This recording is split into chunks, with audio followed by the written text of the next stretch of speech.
For centuries, the galaxy lived under the quiet rule of peace, guarded by alliances of calm and calculated civilizations. The Threxan Consortium, made up of soft-spoken species who thrived on science and harmony, believed war was an old shadow they had long outgrown. Their worlds were bright with logic, their skies clean of smoke, and their weapons, if any, gathered dust in museums. But peace, as always, was only the silence before something darker. It started with a whisper.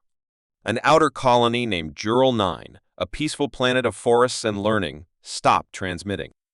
At first, the Threxan High Council assumed it was a system error. Then came fragmented messages, screams, static, and the same words over and over. They're not alive. They're not alive. Within a single planetary rotation, 3 more colonies went dark. Surveillance drones sent to investigate never returned. Satellites burned. Orbital stations were found ripped open like crushed fruit.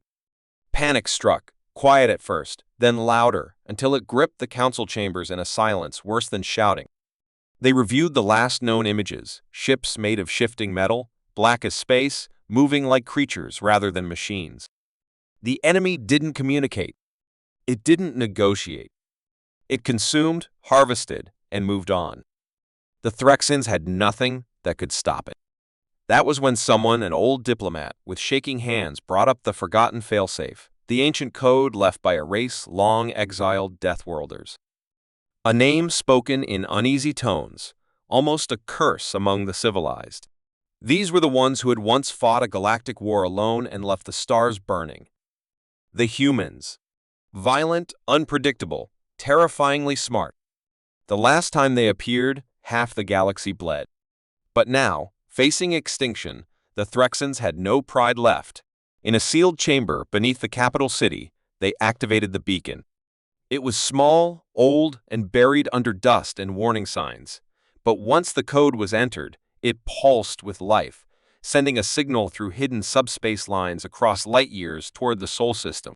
On Earth, deep inside a fortress buried beneath the Pacific Ocean, alarms rang for the first time in 100 years. Commander Rhea Carson, head of the Terran 3RD Expeditionary Fleet, stepped into the war room. She was calm, tall, and carried the quiet weight of someone who had read too much history.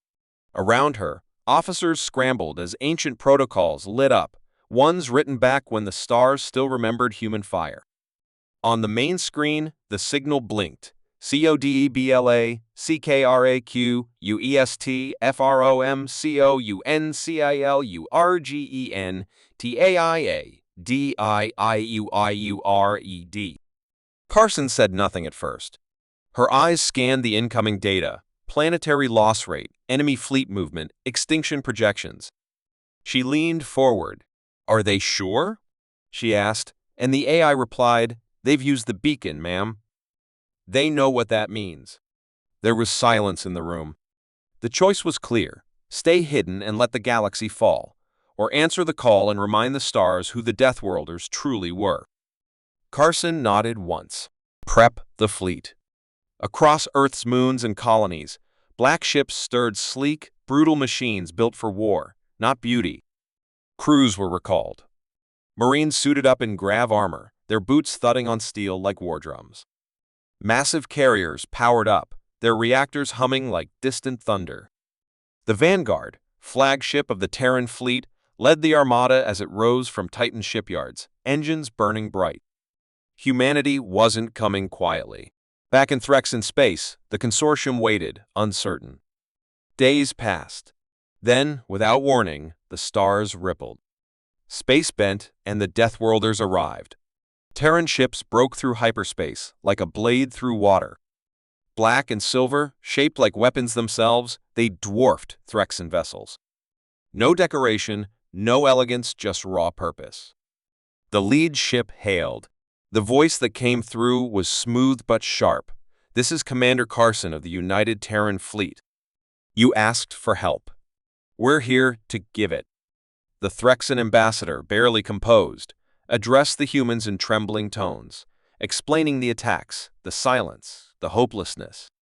Carson listened quietly, then replied in words that echoed across 1,000 systems. "You called for monsters. Be sure you want them. The first operation was planned within hours. No debate, no delay. Human A's tore through alien data, mapping enemy patterns in minutes. Where Threxan scientists debated probability, humans calculated weak points. They didn't theorize, they acted. The target, Jural 7, still under siege. Terran dropships plunged into atmosphere like thunderbolts. On the ground, the invaders moved like a living tide machines made of shifting plates, no visible weapons, just claws and sharp limbs. But the humans were worse. Marines fought in brutal formations, coordinating with drones and ground artillery. They didn't retreat. They didn't ask for surrender. They cleared. The entire Threxan command watched in stunned silence as the battle streamed live, explosions lighting the sky, human soldiers moving like predators among monsters. Within 3 hours, the enemy was destroyed. Not chased away, eliminated. Terran forces retrieved survivors, reactivated defenses, and left behind a message beacon broadcasting 3 words: planet secured. Stay safe. In the quiet that followed, Threxan leaders gathered to speak with Carson directly. How do you fight like this? One asked, awe mixing with fear. Carson looked at them, her face unreadable. We come from a world that tried to kill us every day, she said. And we learned to fight back. Outside the station windows, the human fleet loomed silent, waiting. The galaxy held its breath. For better or worse, the Deathworlders were back.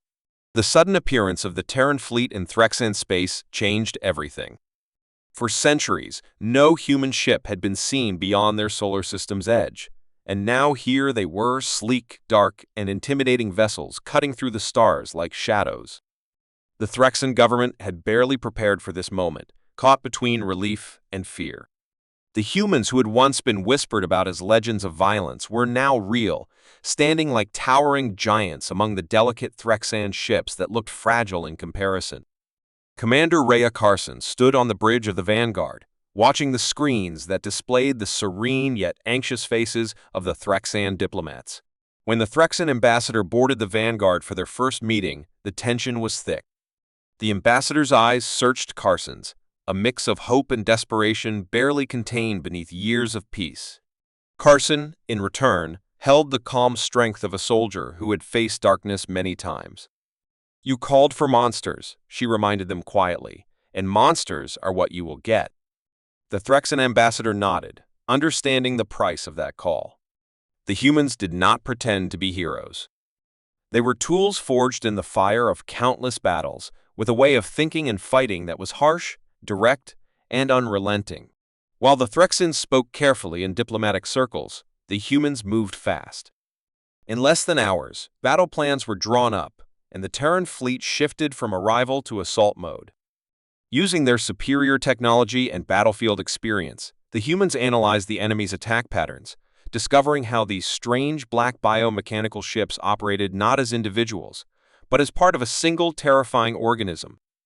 The enemy's ships could adapt quickly, changing shape and weaponry to meet threats. It was like fighting a living storm, a nightmare that refused to break. But the humans were undeterred. They knew how to push back chaos with order, and when that failed, they relied on courage and unpredictability. On the front lines, the first clashes began in a system called Vernos, one of the nearest colonies to the destroyed worlds. As the Terran ships moved into position, human soldiers in grav armor prepared for drop, their faces hardened but eyes sharp with focus. The first skirmishes were brutal. The enemy's biomechanical arms lashed out like deadly vines, and their weapons were unlike anything the Threxans had seen, piercing beams of energy that sliced through metal as if it were paper. Still, the humans fought back with skill honed from decades of harsh lessons.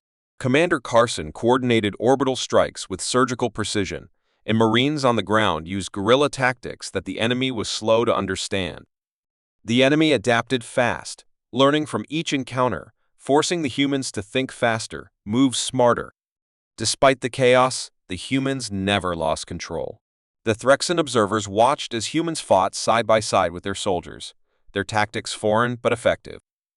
Sergeant Voss, a battle-hardened veteran with a reputation for toughness and unbreakable will, led squads that moved like shadows in enemy territory, using cover, terrain, and surprise to strike the living machines where they were weakest.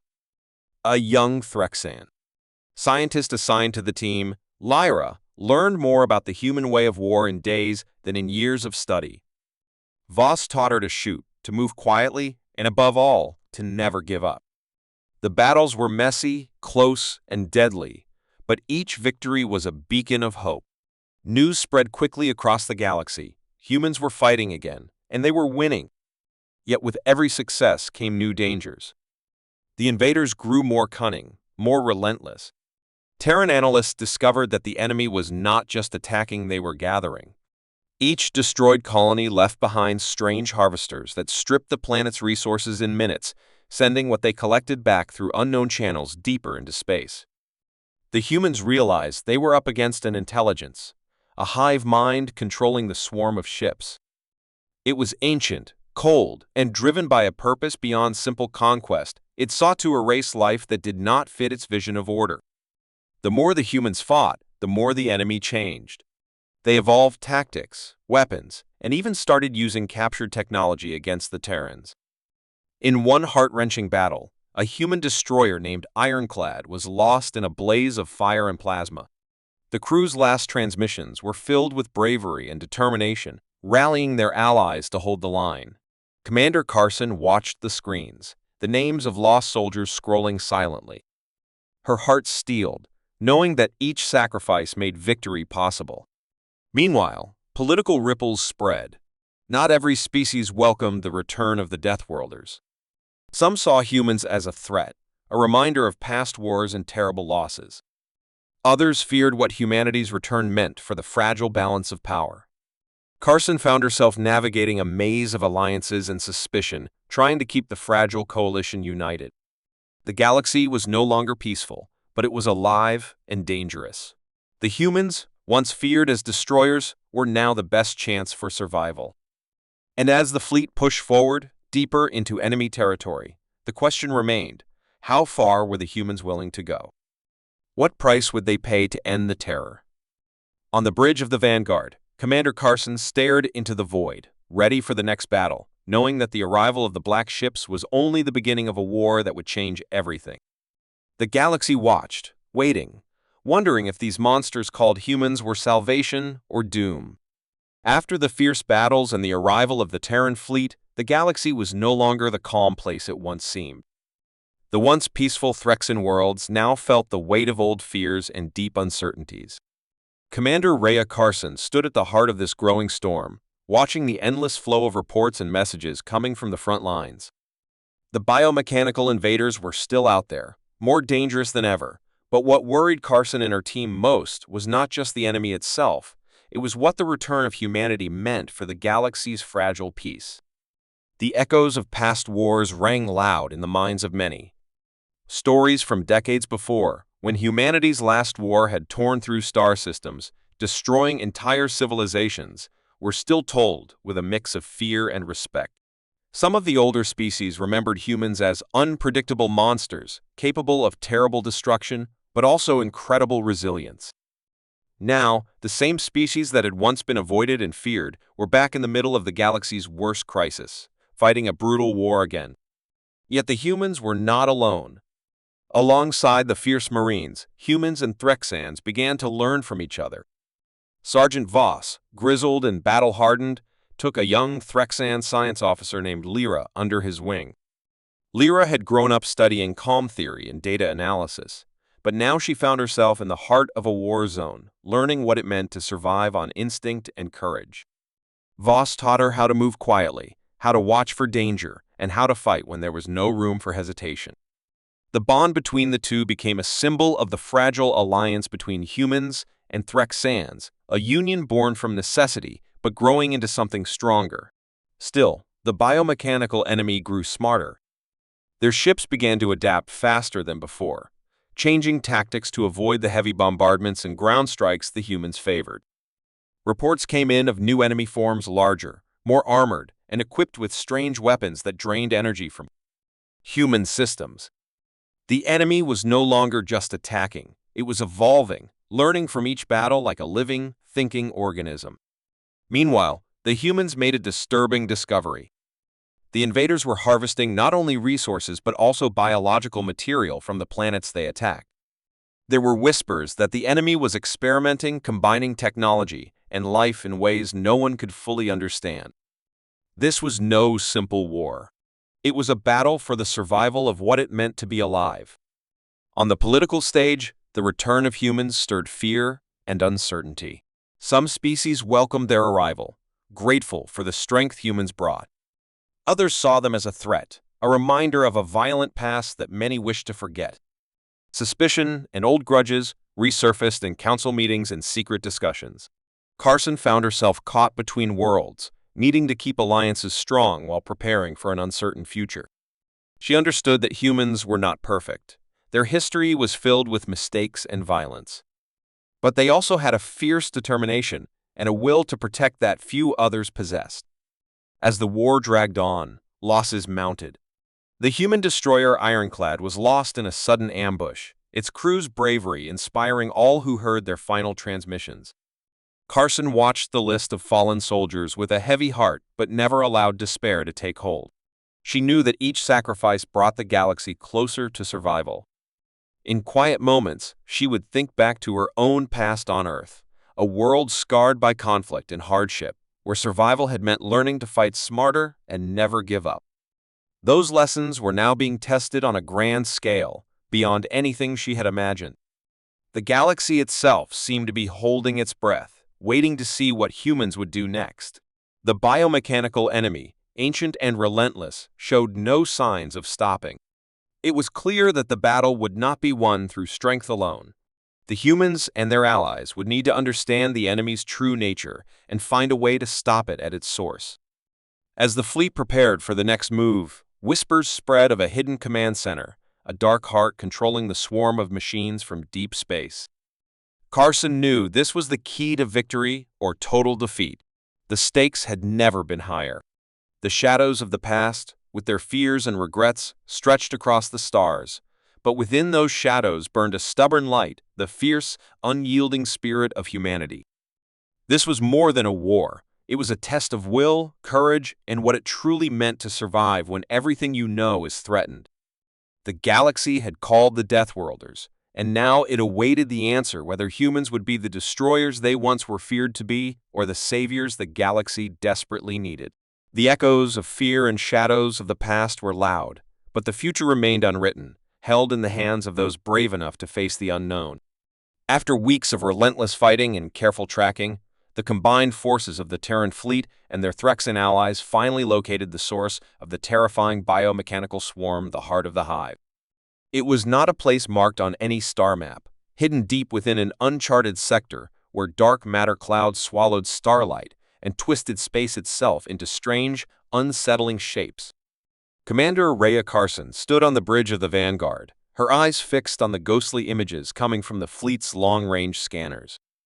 The readings were unlike anything they had seen before, enormous structures, grown rather than built, pulsing with dark energy and connected by glowing threads of biocircuitry, stretching across space like giant veins. The enemy's command center was alive, a vast and ancient organism controlling thousands of ships with deadly precision. As the fleet approached, tension filled the air. No one spoke much. Every mind was focused on the mission ahead, destroy the Hive's core and end the nightmare. Yet everyone knew it would not be easy. The swarm was prepared. From the moment the first human and Threxan scouts entered the system, waves of defenders attacked with ruthless efficiency. Swarm ships emerged from every shadow, striking in coordinated strikes meant to overwhelm and confuse. Human warships returned fire, plasma beams cutting through them. Enemy like knives, while fighters darted between ships in deadly dogfights. Below, special forces prepared for the most dangerous part of the mission, an assault directly on the Hive surface, a massive living world covered in strange growths and alien structures. Sergeant Voss led the ground team, a mixture of Terran Marines and Threxan warriors, all trained to fight in close quarters against an enemy that could morph and strike without warning. Landing was rough. The Hive's atmosphere was thick and acidic, the sky swirling with dark clouds that hid moving shapes. As the soldiers moved through twisting tunnels and fleshy corridors, their comms crackled with warnings new forms of enemy were waiting, creatures that blended technology and biology into terrifying hybrids. The deeper they went, the more the hive seemed to fight back not just with weapons, but with the environment itself. Walls shifted, floors moved, and alien voices echoed in the darkness, testing the resolve of the team.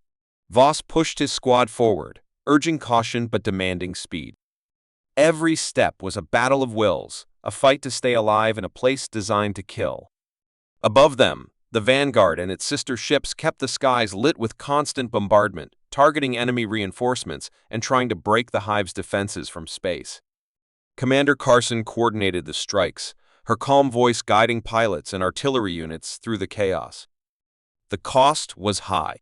Ships exploded in bursts of fire, fighters were lost, and the soldiers on the ground faced relentless attacks.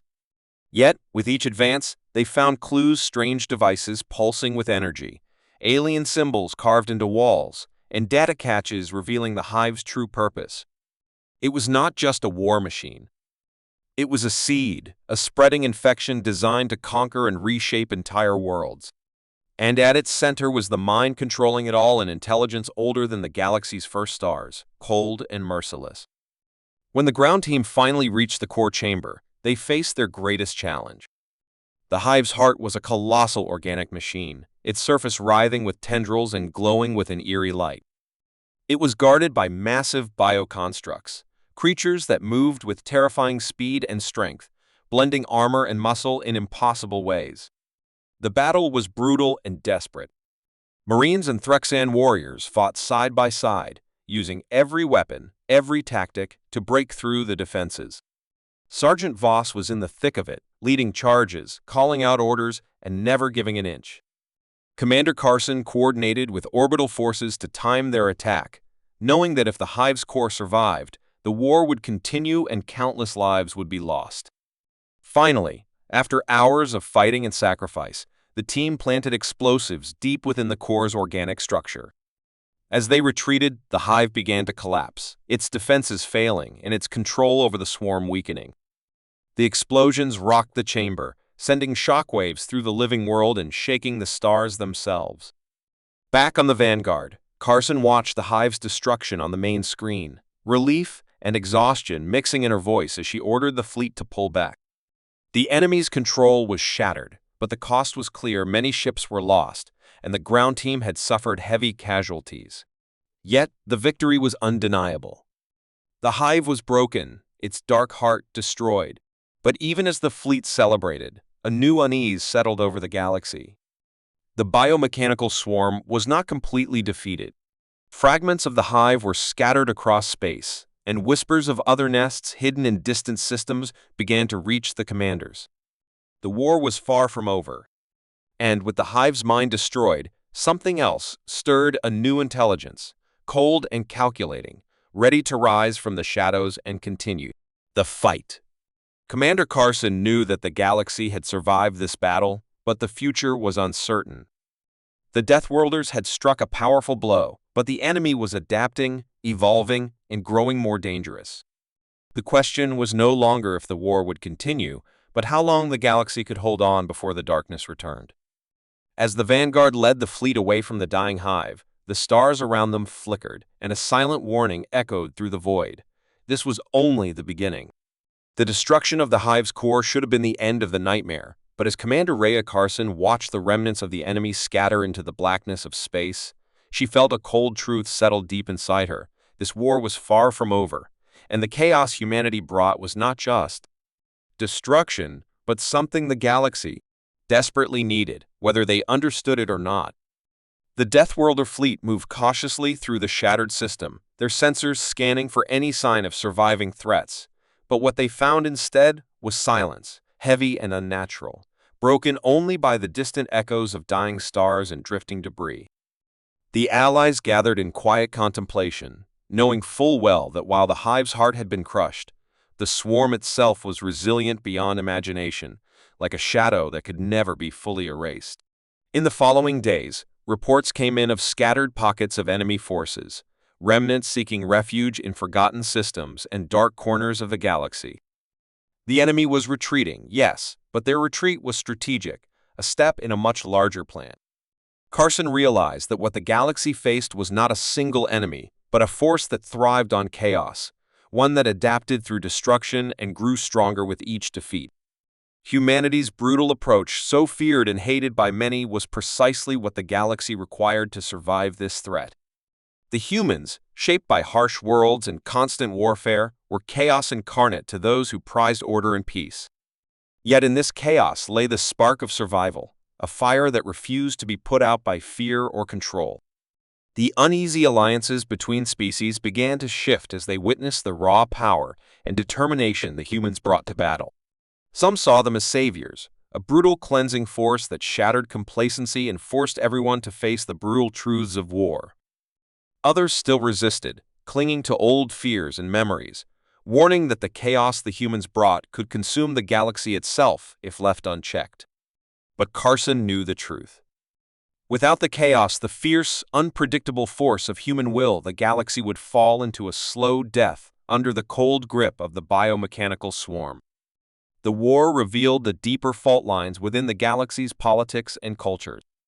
Old rivalries flared, some species used the chaos to push their own agendas, and hidden enemies took advantage of the confusion to strike unexpected blows. In this turbulent time, Carson struggled to keep the fragile coalition focused, balancing the need for unity with the harsh reality that not everyone wanted peace or survival. The humans, too, faced their own inner battles. Soldiers like Sergeant Voss bore the scars of countless fights, haunted by memories of friends lost and horror seen. Yet their resilience never wavered. They fought not just for victory, but to prove that even in the darkest times, hope could be found. On quieter nights aboard the Vanguard, Carson often reflected on what it meant to be human in this vast, dangerous galaxy. The humans' chaos was more than destruction. It was creativity, defiance, and a refusal to be broken. It was the wild card the galaxy desperately needed to face an enemy that sought to erase all life. As new intelligence came in, it became clear the enemy's hive mind had fractured but had not disappeared. From the broken pieces, new threats would emerge, more dangerous, more cunning. The galaxy was entering a new phase of war, one where survival would depend on how well the Allies adapted to chaos, and how fiercely the humans could hold on to their fighting spirit. In the final moments of Part 5, as the fleet prepared to move out once more into the dark unknown, Commander Carson made a promise not just to her soldiers or her allies, but to the galaxy itself that humanity's chaos would be a shield, a weapon, and a spark of hope that no enemy could extinguish. The Deathworlders had returned not just to fight, but to bring a storm that the galaxy needed, a storm that would shape the future of all living beings in the stars.